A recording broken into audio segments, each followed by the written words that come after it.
The poem Fire Him by Keki and Daruwalla centers around two incidents, each of which led the poet to form a certain resolve. The first incident occurred when the poet was yet a boy, walking along the river bank in the company of his father and passing the ghat where the Hindus cremated their dead. The boy saw the red hot embers still glowing, many hours after a dead body had been cremated. But what attracted the father's attention was the half burned fingers of the dead body. Pointing to those half burned fingers, the father told the boy that sometimes the fire failed to perform its task fully, and that as a consequence, some limb or portion of a limb remained only half burned.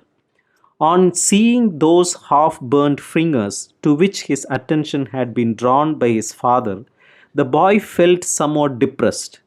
As a Parsi and a follower of Zoroaster, the boy felt pained by the thought that the fire of which he was a worshipper, because of his Parsi religion, sometimes failed to perform its function fully. Clenching his fist, he swore that he would never again allow the fire to commit the sin of forgetting its function. Subsequently, the poet never again came across any case of the fire having failed to consume a dead body fully. In the meanwhile, he had grown up into a man and had got married. 20 years had passed since his father had drawn his attention to the failure of the fire to burn a dead body fully. In the meanwhile, he had grown up into a man and had got married. 20 years had passed since his father had drawn his attention to the failure of the fire to burn a dead body fully. And now his own firstborn child was dead. According to the Parsi custom, the dead body should have been exposed on a raised structure known as the Tower of Silence to be eaten up by birds of prey. But the nearest such place was about 1,000 miles away. The poet was therefore compelled to have his child cremated. When the dead body was consigned to the fire, the poet heard the fire telling him that he was forgiven for having committed a sin by violating the Parsi code. In other words, the fire forgave the poet for not exposing the child to the vultures.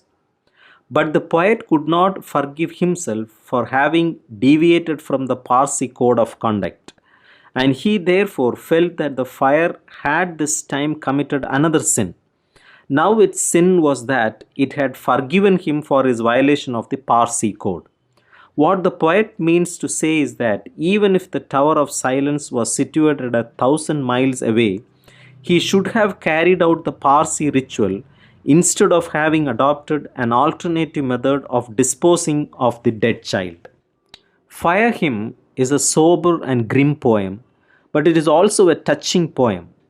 What is remarkable about this poem is the way in which the facts and the ideas have been condensed. The well chosen diction, the compact structure of the poem, the condensation of the facts, feelings, and ideas, the imagery and the rhythm of the words and the lines, all these combine to make of this poem a great success.